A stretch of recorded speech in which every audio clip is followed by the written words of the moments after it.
termasuk di dalamnya nikmat yang besar yang kita dapatkan adalah karena kita masih dipertemukan dengan bulan suci Ramadan. Orang-orang yang dahulu mereka itu bersemangat untuk mendapatkan bulan suci Ramadan. Bahkan mereka berdoa kepada Allah Subhanahu wa taala agar supaya mereka dipertemukan dengan bulan suci Ramadan. Kenapa? Karena mereka tahu tentang kedudukan dari bulan suci Ramadan, memiliki kedudukan yang sangat mulia dan juga memiliki keberkahan yang sangat besar di dalamnya. Bulan suci Ramadan adalah bulan yang banyak keberkahan di dalamnya.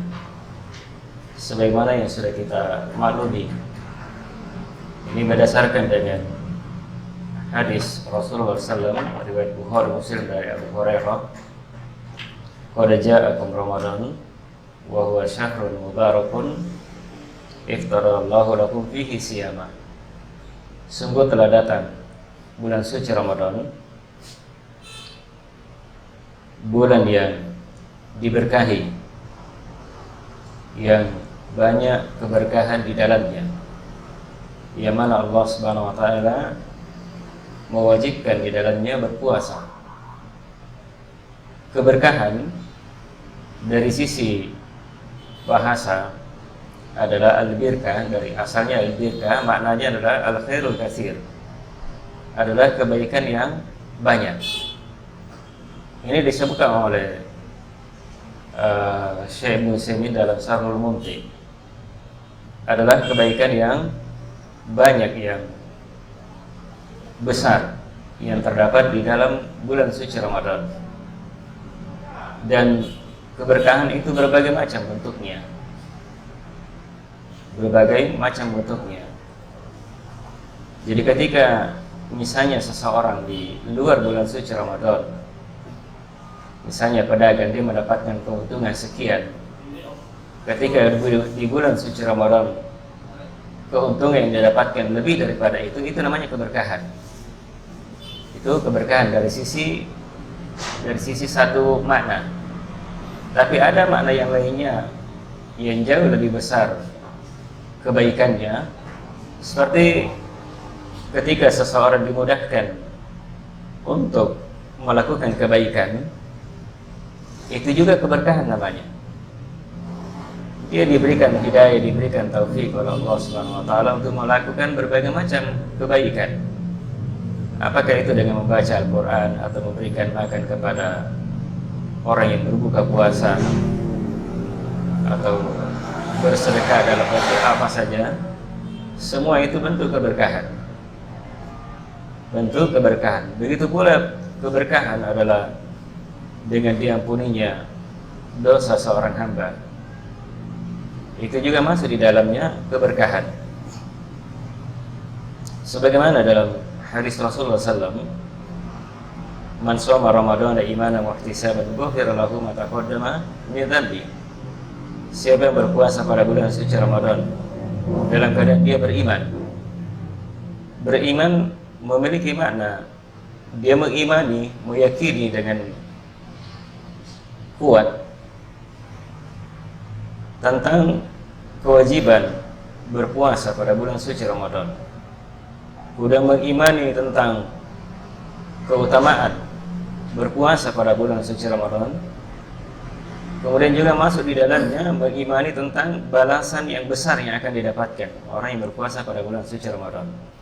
Jadi barang siapa yang berpuasa dalam keadaan beriman seperti tadi, kemudian ihtisaban. Ihtisab artinya mengharapkan pahala di sisi Allah Subhanahu wa taala, mengharapkan keridhaan Allah Subhanahu wa taala, termasuk di dalamnya juga bermakna dia melakukan dalam rangka melaksanakan perintah Allah Subhanahu wa taala, masuk di dalamnya makna keikhlasan, ihtisab namanya. Dalam ihtisab, maka ghufira lahu ma taqaddama min dhanbi, maka akan diampuni dosanya apa yang telah berlalu. Ini juga maknanya keberkahan namanya. adalah keberkahan. Hanya tentunya saja dari sisi maknanya dijelaskan oleh Syekh Abdul Razak bahwa seseorang yang mendapatkan keberkahan banyak atau diampuni dosanya oleh Allah Subhanahu wa taala adalah mereka yang berpuasa dengan puasa yang sempurna. Puasanya puasa yang sempurna. Itu tentunya mendapatkan pahala yang besar. Dan pahala ini bisa berkurang ketika dia melakukan hal-hal yang bisa mengurangi pahala puasanya. Ada hal-hal yang bisa mengurangi pahala puasa seorang hamba. Ini berdasarkan dengan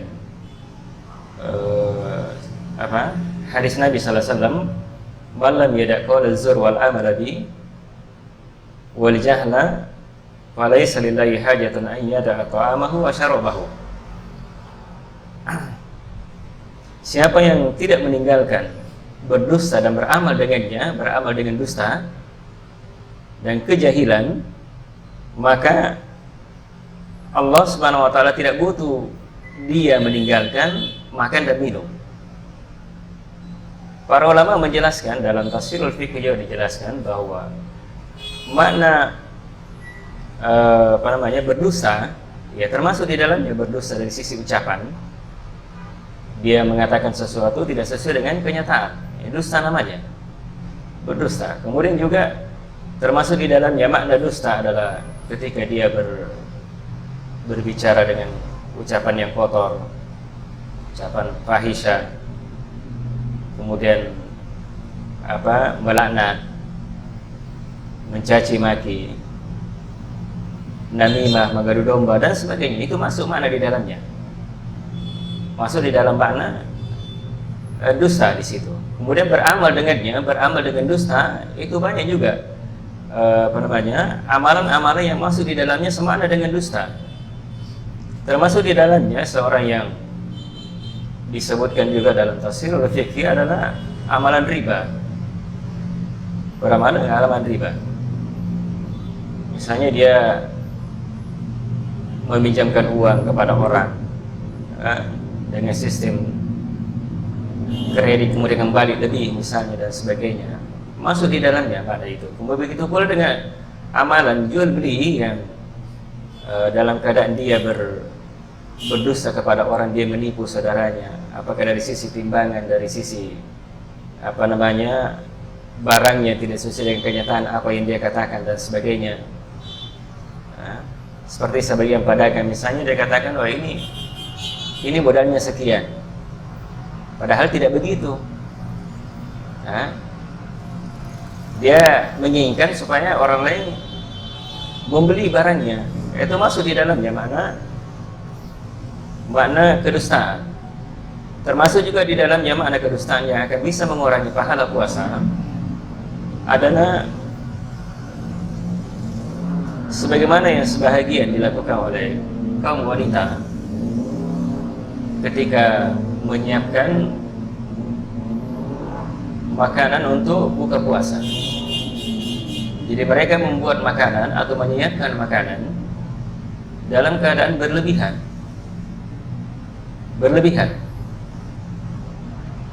Sehingga ketika dia berbuka puasa, itu dia makan berlebihan, makan berlebih.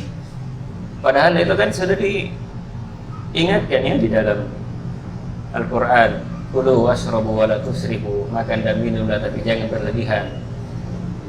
Begitu pula dengan hadis Nabi sallallahu alaihi wasallam, "Ma mala'a adamiyun wi'aan syarrum min batnihi." Tidak ada yang dipenuhi oleh anak Adam itu sebuah bejana yang lebih jelek daripada perutnya. Yang lebih jelek daripada perutnya. Bihasabi bani Adam luqaymatun yukibna sulbah. Cukuplah anak Adam itu harusnya dia luqaymah. Luqaymah itu dalam bentuk tasgir, sedikit saja dia makan untuk menegakkan tulang punggungnya, tulang sulbinya. Wa in kana fa in kana la mahala, artinya jika mesti dia makan lebih daripada itu, maka kata Nabi sallallahu alaihi wasallam fasulusu li ta'amihi wa sulusu li syarabihi wa sulusu li nafasihi. Jika dia harus makan lebih daripada itu, maka kaidahnya sepertiga untuk makanan, sepertiga untuk minuman, dan sepertiga untuk nafasnya. Itu kaidahnya seperti itu. Bahkan kalau Ibnu Umar, dia agak berlebihan. Mungkin bukan juga termasuk berlebihan. Dia katakan bahwa diriwayat dari Nafi, dari Abdullah bin Umar, ketika dia melihat seseorang yang orang ini meletakkan di depannya makanan, kemudian dia makan banyak. Ini Ibnu Umar melihatnya, dia makan banyak. Setelah itu Ibnu Umar mengatakan, la tudkhilanna alayya, la tudkhilanna hadza alayya. Jangan engkau masukkan orang ini ke saya. Jangan suruh dia masuk ke saya. Kenapa? Sami'tu Rasulullah sallallahu alaihi wasallam yaqul, al-mu'min ya'kulu fi ma'iyyin wahidin wal kafiru ya'kulu fi sab'ati am'ain. Orang mukmin itu dia makan hanya satu ma'iyyin. Ma'i itu usus. Dia hanya makan satu usus saja. Sedangkan orang kafir itu biasanya mereka makan 7 usus. Artinya makan berlebihan. Itu celaan namanya. Harusnya orang mukmin kan makannya, kita tidak mengetahui kadarnya berapa, kadarnya satu usus. Yang jelas itu kaidahnya tadi seperti itu tadi. Paling tidak sepertiga untuk makanan, sepertiga untuk minuman, dan sepertiga untuk nafasnya. Itu minimalnya seperti itu. Baik. Itu mereka inilah yang ketika yang akan mendapatkan ampunan dari Allah Subhanahu wa taala dengan ampunan yang sempurna. Jadi kalau berkurang dia melakukan sesuatu yang bisa mengurangi pahala puasanya, ya tergantung dari jenis kesalahan yang dia lakukan. Kesalahan yang dia lakukan. Baik. Itu keberkahan dari bulan suci Ramadan, berpuasa, dan masih banyak lagi yang lain. Kemudian Allah Subhanahu wa taala, tidaklah Allah Subhanahu wa taala melakukan sesuatu kecuali memiliki hikmah di dalamnya. Dan sebagaimana di dalam i'tiqad Ahlussunnah wal Jamaah bahwa seluruh perbuatan Allah Subhanahu wa taala itu adalah kebaikan, tidak ada kejelekan. Walaupun menurut pandangan manusia ada kebaikan, ada kejelekan. Iya. Ada mukmin, ada yang kafir, ada yang sakit, ada yang sehat dan sebagainya. Itu kan menurut pandangan manusia. Tapi Allah Subhanahu wa taala berbuat semuanya adalah kebaikan. Kebaikan. Jadi kalaupun ada kejelekan, misalnya kenapa ada orang kafir, kenapa ada orang yang misalnya banjir, kenapa ada gunung meletus dan sebagainya, itu semuanya ada hikmah di dalamnya. Berarti itu kebaikan. Itu adalah kebaikan. Ada hikmah di dalamnya. Termasuk di dalamnya ketika Allah Subhanahu wa taala mensyariatkan berpuasa pada bulan suci Ramadan, itu ada hikmah yang besar yang ada di dalamnya. Ada di dalamnya. Disebutkan oleh Syekh Abdul Razak, hadis riwayat Bukhari Muslim dari Ibnu Umar, Rasulullah SAW bersabda, "Buniyal Islamu ala khamsin, syahadati an la ilaha illallah wa anna Muhammadar Rasulullah wa iqamis salati wa ita'iz zakat wa hajjil baiti wa shaumi Ramadan." Islam itu dibangun di atas 5 perkara. Yang pertama adalah syahadat la ilaha illallah wa anna Muhammadar Rasulullah. Kemudian yang kedua adalah iqamis salat, mendirikan salat, wa ita'iz zakat, mengeluarkan zakat, wa hajjil bait, yang melaksanakan haji di Al-Bait, yaitu di Ka'bah, wa shaumi Ramadan, dan berpuasa pada bulan suci Ramadan. Dari hadis ini menunjukkan tentang wajibnya puasa Ramadan. Puasa Ramadan. Kenapa? Karena Islam itu dibangun di atas ini. Jadi Islam itu tidak bisa tegak kecuali dengan 5 perkara ini. Menunjukkan bahwa itu wajibnya. Adalah wajib. Jadi kalau tidak ada salah satunya, maka ya mungkin bisa runtuh Islam ini kalau tidak ada salah satunya. Walaupun tingkatannya beda-beda ya, walaupun tingkatannya berbeda. Tetapi itu adalah pokok yang menegakkan Islam itu, menunjukkan bahwa wajibnya puasa pada bulan suci Ramadan, dan juga salah satu dari rukun Islam. Dan Allah Subhanahu wa taala tentunya mewajibkan puasa kepada hambanya karena hikmah yang sangat besar yang ada di dalamnya. Baik. Maka di antaranya hikmah yang disebutkan oleh Syekh Abdul Razak, hikmah atau manfaat faedah yang bisa kita dapatkan dari puasa pada bulan suci Ramadan. Yang pertama adalah annahu ibadatullah. Puasa itu adalah ibadah kepada Allah Subhanahu wa taala, yang dengannya seorang hamba mendekatkan diri kepada Allah Subhanahu wa taala dengan dia meninggalkan apa yang dia cintai. Dia harus meninggalkan apa yang dia cintai, apa yang dia inginkan, dia harus tinggalkan. Kenapa? Karena ketaatan kepada Allah Subhanahu wa taala. Kenapa? Karena dia melaksanakan perintah Allah Subhanahu wa taala. Melaksanakan perintah Allah Subhanahu wa taala. Jadi itu adalah ibadah. Jadi ibadah sebagaimana yang dikatakan oleh Syekhul Islam Ibnu Taimiyah, makna ibadah adalah ismun jami'un likulli ma yuhibbuhu Allah wa yarda minal aqwali wal af'ali adh-dhahirati wal batinah.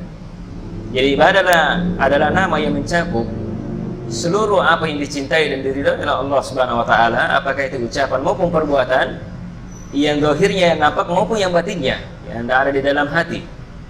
Itu adalah ibadah namanya. Termasuk di dalamnya adalah puasa Ramadan. Karena puasa sebagaimana disebutkan di dalam hadis ini menunjukkan bahwa itu adalah perkara yang dicintai dan diridhai oleh Allah Subhanahu wa taala, bahkan itu adalah kewajiban, bahkan merupakan rukun dari rukun Islam. Berarti itu adalah sesuatu yang dicintai dan diridhai oleh Allah Subhanahu wa taala, maka itu adalah ibadah. Itu adalah ibadah. Dan itulah hakikat penciptaan manusia, adalah untuk beribadah kepada Allah Subhanahu wa taala. Wa ma khalaqtul jinna wal insa illa liya'buduni. Tidaklah aku menciptakan jin dan manusia kecuali hanya untuk beribadah kepadaku. Ini hikmah. Ini juga hikmah penciptaan manusia itu beribadah kepada Allah Subhanahu wa taala. Maksud di dalam juga hikmah puasa adalah untuk beribadah kepada Allah Subhanahu wa taala, mendekatkan diri kepadanya dengan berpuasa pada bulan suci Ramadan. Maka mereka yang berpuasa, berarti itu menunjukkan bahwa sidqu imanihi, menunjukkan jujurnya keimanan dia. Orang yang berpuasa menunjukkan kejujuran keimanannya. Kejujuran keimanannya, karena itu kan perintah, kewajiban, dan dia lakukan, berarti kan membenarkan. Kalau dia yakini itu kewajiban dan dia berpuasa, berarti kan dia laksanakan, dia merealisasikan, mewujudkan keimanannya ada di dalam hatinya. Berarti menunjukkan kejujuran keimanannya. Begitu pula masuk di dalamnya makna kejujuran keimanannya. Karena apa? Karena puasa adalah merupakan rahasia antara dia dengan Allah Subhanahu wa taala. Tidak ada yang mengetahuinya kecuali hanya dia dengan Allah Subhanahu wa taala. Jadi mungkin saja ada seseorang kelihatannya mungkin dia bibirnya kering, dia berpuasa atau tidak, belum tentu, kan kita tidak tahu. Apalagi di musim panas seperti sekarang, mungkin baru keluar sudah kering bibir. Siapa yang tahu kalau dia berpuasa atau tidaknya? Tidak ada. Jadi kalau dia berpuasa itu menunjukkan betul-betul kejujuran keimanannya dia di dalam hatinya, keikhlasannya dia dari dalam hatinya. Karena itu amalan hati namanya, amalan hati, amalan batin, amalan hati. Kemudian juga menunjukkan dengan dia berpuasa, menunjukkan kecintaan dia kepada Allah Subhanahu wa taala. Mahabbah dia, kenapa? Karena itu perintah. Perintah Allah Subhanahu wa taala, dia melaksanakan, wujud dari cintanya dia kepada Allah Subhanahu wa taala dengan dia melaksanakan perintahnya. Perintahnya, qul in kuntum tuhibbunallaha fattabi'uni, katakan wahai Muhammad, jika kalian memang cinta kepada Allah Subhanahu wa taala, maka ikuti perintahku. Ini kan hadis Nabi sallallahu alaihi wasallam. Di dalam hadis ini tadi disebutkan tentang puasa Ramadan. Berarti dia ketika dia taat kepada Rasulnya, maka itu juga bentuk ketaatan dia kepada Allah Subhanahu wa taala, juga merupakan bentuk kecintaan dia kepada Allah Subhanahu wa taala dengan dia berpuasa. Dengan berpuasa. Apalagi dia mendahulukan kecintaannya lebih. Kenapa? Karena dia mendahulukan Allah Subhanahu wa taala dibandingkan dengan keinginan jiwanya, hawa nafsunya. Iya. Kan keinginan jiwa kan mau makan, mau minum, masa kita sudah lapar, sudah kehausan, kita harus menahan lapar dan rasa haus. Ya, ini menunjukkan bahwa dia mendahulukan kecintaannya, mencinta Allah Subhanahu wa taala dan Rasulnya dibandingkan dengan keinginan jiwanya.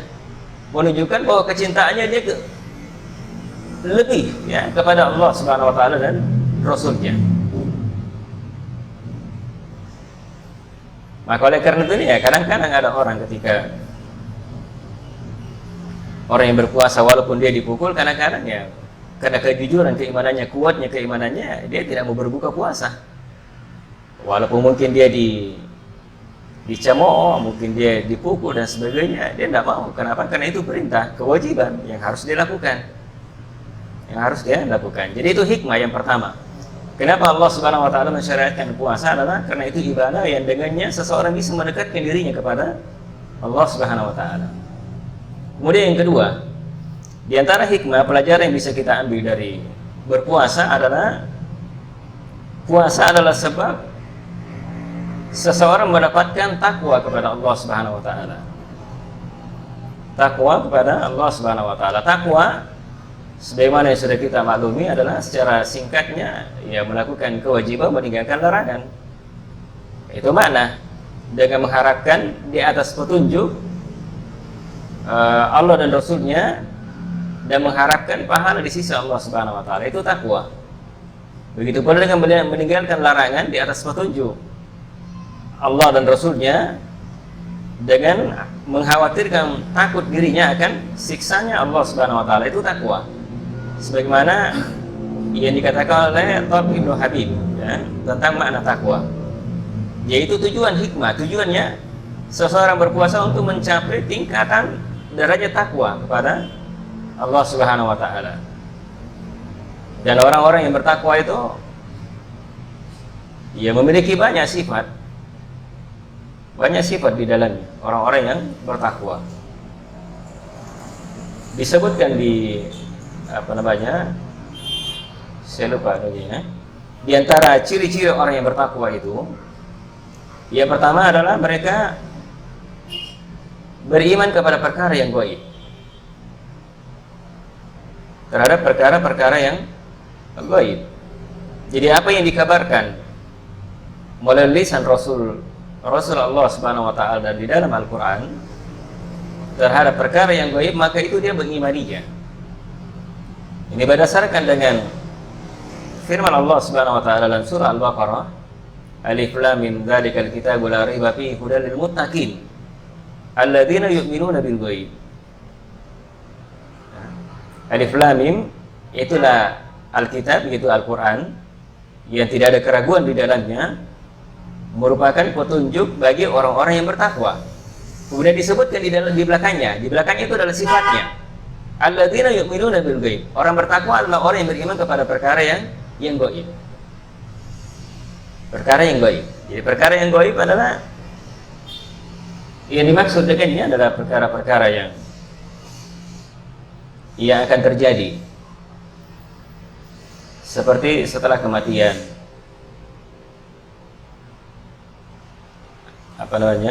Adanya kenikmatan di alam kubur, adanya siksaan di dalam kubur, fitnah kubur, pertanyaannya di alam kubur. Kemudian pada mahsyar dikumpulkan manusia, adanya al-haud, talaganya Nabi sallallahu alaihi wasallam, adanya hisab di hari kiamat, adanya as-sirat, kemudian adanya surga dan neraka. Itu kan perkara yang gaib semua. Jadi orang yang bertakwa dia beriman dengannya, beriman kepadanya. Kemudian yang kedua, di antara perkara yang gaib adalah di antara ciri atau tanda orang-orang sifat orang-orang yang bertakwa kepada Allah Subhanahu wa taala adalah mereka orang yang senantiasa memaafkan kesalahan saudaranya.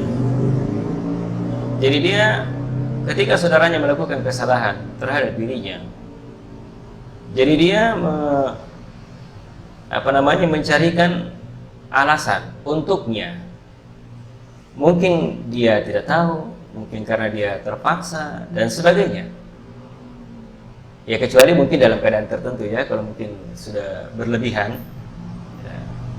Tapi secara umum seperti itu, dimaafkan kesalahan saudaranya, maafkan kesalahan saudaranya. Saya lama ya bersama seperti ustadz kita,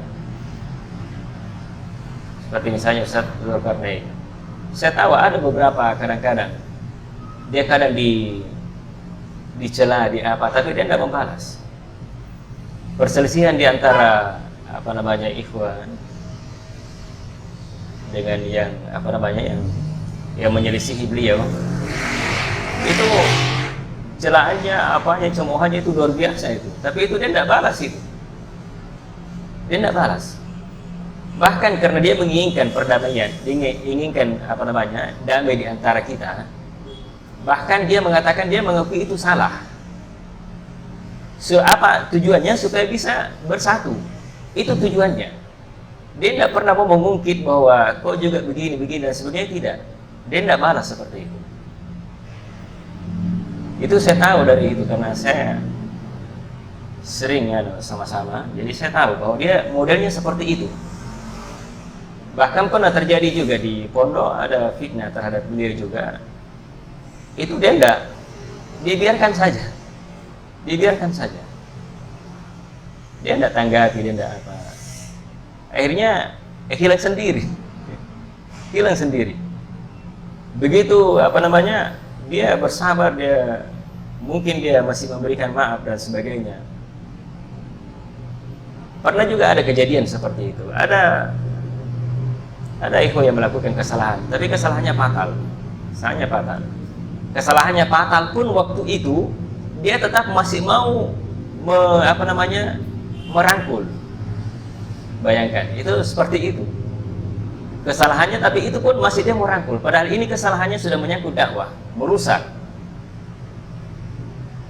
Nah ini kalau modelnya sudah seperti ini, termasuk dalam dakwah ini harusnya kita mengambil sikap. Nah, salah satu ustadz waktu itu sudah mengambil sikap, tidak boleh ini tidak bisa ditolerir kalau modelnya seperti itu. Sudah menyangkut dakwah, merusak, nah itu berbahaya. Tapi itu secara umum seperti itu ya. Jadi orang yang bertakwa itu modelnya seperti itu. Dia memaafkan kesalahan saudaranya. Ini berdasarkan dengan firman Allah Subhanahu wa taala, wa anta'fu aqrabu littaqwa. Jika kalian memaafkan, maka itu lebih dekat kepada takwa.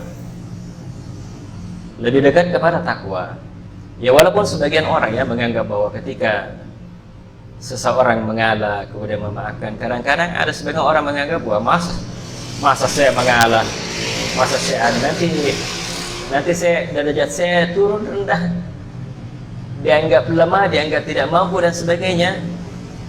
Ini kan ada sebagian begitu, padahal itu tidak. Kalau seseorang memaafkan saudaranya, justru Allah Subhanahu wa taala akan mengangkat derajatnya, bisa dibuktikan. Akan mengangkat derajatnya. Ini dari potongan hadis Nabi sallallahu alaihi wasallam, "Ma zadallahu abadan bi'afin illa izan." Tidaklah Allah Subhanahu wa taala menambah pada diri seorang hamba dengan maafnya dia, sifat maafnya dia, tidak dia tambah kecuali hanya kemuliaan saja. Kecuali akan diangkat derajatnya saja. Diangkat derajatnya oleh Allah Subhanahu wa taala. Jadi hanya butuh dia bersabar saja, bersabar. Itu ciri ya orang yang bertakwa kepada Allah Subhanahu wa taala. Kemudian juga di antara ciri yang lainnya adalah ketika datang kebenaran, maka dia menerimanya.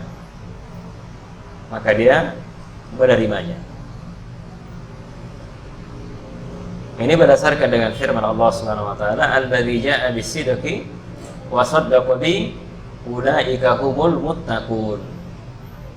Dia yang, artinya di situ domirnya adalah Nabi Muhammad. Dia Nabi Muhammad jaa'a bis-sidq, datang dengan membawa kebenaran. wa saddaqa bi, dan dia membenarkannya, membenarkan Nabi Muhammad, ulaika humul muttaqun. Mereka adalah orang yang bertakwa. Mereka adalah orang yang bertakwa kepada Allah Subhanahu wa taala. Ketika datang kebenaran dan dia menerima kebenaran itu, maka itulah ciri orang yang bertakwa.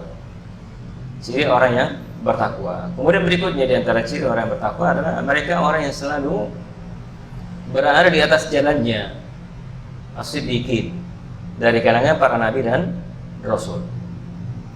Ya ayyuhalladzina amanu, ya ayyuhalladzina amanu taqullaha wa kunu ma'as shadiqin. Wahai orang-orang yang beriman, bertakwalah kalian kepada Allah Subhanahu wa taala, wa kunu ma'as shadiqin. Jadilah kalian bersama dengan orang-orang yang as-shadiqin. Orang-orang yang saleh, berada di atas kebenaran, berada di atas jalan yang ditunjukkan oleh Allah Subhanahu wa taala dan Rasulnya. Nah, itu orang yang bertakwa kepada Allah Subhanahu wa taala. Kenapa? Karena sebagian orang sekarang yang banyak orang yang mengaku dirinya membela sunnah, bertakwa kepada Allah, tapi ketika datang kebenaran kepadanya lari. Contoh ya, ada di dekat rumah masjid ada sekelompok orangnya, kalau saya sebut orang yang sering bersorban, ramai di masjid. Waktu itu kan saya belum datang ke masjid karena masih corona. Sekarang bulan Ramadan saya ke masjid. Mereka pada saat itu masih awal-awal Ramadan, dia ada baca hadisnya dan sebagainya itu. Sudah salat subuh dan itu hadir di masjid. Tapi ketika saya sudah naik kultum subuh, hilang semua nih. Mana semua anggotanya? Hilang. Padahal hari-hari sebelumnya itu ramai. Ramai kenapa? Karena ketika selesai sholat subuh dia kumpul, baru baca hadisnya. Tapi ini sudah berapa sepekan ini saya ngisi subuh di situ di masjid dekat rumah. Tidak ada, hilang. Atau kalaupun ada yang pentolannya, begitu selesai salam langsung kabur, keluar dari masjid. Tidak ada yang tinggal. Ini kan harusnya dikoreksi dirinya. Kenapa bisa seperti itu? Kalau dia mengaku dirinya berada di atas jalan yang benar, kenapa harus lari? Kenapa harus takut dan sebagainya? Ini kan banyak seperti itu. Sebagian orang juga kan begitu, dia kalau memang dia benar, kenapa kau larang anggotamu datang ke sini? Kalau dia datang belajar, kan harusnya tidak usah dilarang. Kalau itu benar, kenapa harus dia? Kan kita sebenarnya ini hidup kan hanya untuk ibadah saja. Kalau kebenaran itu apa? Kenapa mesti kita takut? Kenapa mesti dilarang orang dan sebagainya? Ini kan tanda tanya namanya, tanda tanya seperti itu. Baik. Kemudian berikutnya, di antara hikmah, kembali kepada semula, di antara hikmah atau faedah yang bisa didapatkan dari berpuasa pada bulan suci Ramadan adalah tazkiyatun nafs, untuk mensucikan jiwa hamba itu. Jadi jiwa itu kotor kan karena dosa yang kita lakukan. Makanya Nabi sallallahu alaihi wasallam katakan, idza aznabal abdu nukita fi qalbihi nuktatan sauda. Jika hamba itu melakukan dosa, maka akan diberikan padanya satu nukta hitam di dalam hatinya, pada hatinya itu kan begitu. Tapi jika dia bertobat, maka kan hilang. Puasa, seperti yang saya jelaskan tadi, puasa yang ketika dia puasa dengan sempurna, berarti kan semakin besar pahala dosa dan semakin besar dosa yang akan dihapus pada dirinya. Iya. Jadi tadi konsekuensinya, jadi kalau misalnya banyak kesalahan yang dia lakukan ketika dia berpuasa, berarti kan nilai pahala puasa yang dia dapatkan kan berkurang. Tidak mungkin sempurna. Itu akan berkurang nilai pahala puasa yang akan didapatkan ketika dia melakukan kesalahan. Begitu pula kalaupun misalnya dihapus dosa yang di dalam dirinya, di dalam jiwanya, dalam hatinya, ya tidak mungkin sama penghapusan dosanya dengan orang yang puasanya sempurna. Tidak mungkin. Ini berdasarkan hadis itu dijelaskan oleh Syekh Abdul Razak. Jadi fungsi puasa adalah untuk tazkiyatun nafs. Tazkiyatun nafs. Jadi puasa itu yang kata Allah Subhanahu wa taala yang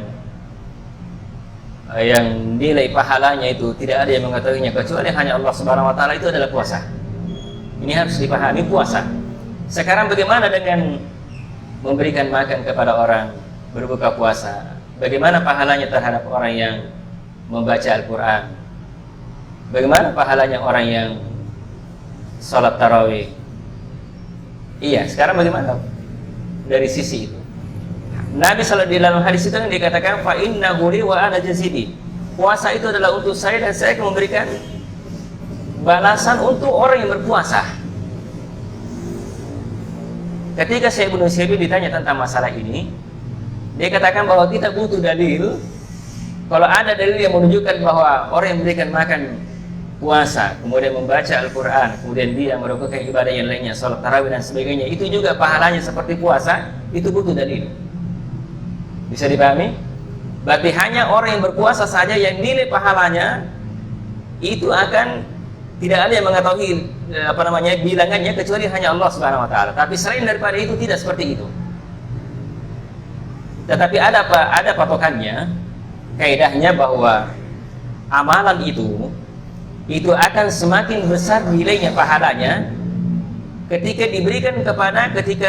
kalau dia sedekah, ketika diberikan kepada orang yang sangat membutuhkan. Berarti itu pahalanya sangat besar di situ. Cuma nilai besarnya ketika misalnya di bulan suci Ramadan, dia bersedekah, dia berikan kepada orang yang sangat membutuhkan. Berarti kan dia berikan kepada orang yang sangat membutuhkan, dia diberikan sedekah pada waktu yang mulia, yang ada keutamaan di dalamnya. Itu juga bisa memperbesar nilai pahala seseorang. Bisa memperbesar. Jadi ketika dia memberikan kepada orang yang sangat membutuhkan, ketika dia lakukan pada waktu yang mulia seperti pada bulan suci Ramadan, maka itu pahalanya besar. Kemudian ketika dia lakukan pada tempat yang mulia, seperti misalnya kalau misalnya dia berada di Mekah atau di Madinah, karena itu kan tempat yang mulia, masjid Haramain namanya, Haramain Mekah dan Madinah. Itu keutamaannya besar. Keutamaannya besar. Tapi apakah pahalanya sama dengan pahala puasa? Syekh Ibnu Utsaimin tidak berani menjawab bahwa pahalanya seperti itu. Berarti kembali ke asal bahwa pahalanya tetap akan lebih besar, mendapat lebih besar karena dia lakukan pada waktu yang mulia, yaitu pada bulan suci Ramadan. Tentunya pahalanya lebih besar dibandingkan dengan ketika dia bersedekah di luar dari bulan suci Ramadan. Tentunya beda. Tentunya berbeda. Baik, jadi itu semua itu ibadah-ibadah, amalan-amalan semuanya adalah sebenarnya tujuannya adalah untuk tazkiyatun nafs. Ini seperti yang sudah dibahas di sini ya sebelumnya. Bahwa hakikat agama itu adalah untuk mensucikan jiwa seorang hamba. Dan hakikatnya bahwa Nabi Muhammad SAW diutus ke bumi ini adalah untuk mensucikan jiwa hamba itu. Ini sudah ya, berdasarkan dengan firman Allah Subhanahu wa taala. Huwallazi ba'atsa fil ummiyina rasulan minhum yatlu 'alaihim ayatihi wa yuzakkihim wa yu'allimuhumul kitaba wal hikmah. Dialah Allah Subhanahu wa taala mengutus rasul kepada umat yang ummi. Ia akan membacakan ayat-ayatnya, wa yuzakkihim, dan untuk mensucikan mereka. Wa yu'allimuhumul kitaba wal hikmah, dan mengajarkan al-hikmah dan kitab dan hikmah kepada mereka. Yaitu dasarnya. Jadi bukan hanya puasa sebenarnya, tapi semua amalan ibadah apapun juga semuanya tujuannya adalah untuk tazkiyatun nafs. Ini berdasarkan juga dengan firman Allah Subhanahu wa taala, al-hasanatu yuzhibna as-sayyi'ah. Jadi kebaikan itu bisa menghapus kesalahan. Bisa menghapus kesalahan. Jadi kebaikan apapun itu umum sifatnya. Jadi kebaikan apapun itu bisa menghapus kesalahan, menghapus dosa. Berarti itu kan bisa mensucikan jiwa seorang hamba. Jadi itu hakikatnya puasa di situ. Sudah hampir jam 5. Cukup. Baik, itu ya 3 diantara yang bisa saya sebutkan untuk hari ini karena saya mendesaknya untuk di kesana juga. Jadi mudah-mudahan ini ya bisa menjadi pencerahan bagi kita semua. Dan kalau ada benarnya itu datanya dari Allah Subhanahu wa taala, dan kalau ada salahnya itu datanya dari diri saya pribadi. Jadi mohon yang memaafkan kalau ada yang salah. Subhanakallahumma wa bihamdika, asyhadu an la ilaha illa anta, astaghfiruka wa atubu ilaik. Assalamualaikum warahmatullahi wabarakatuh.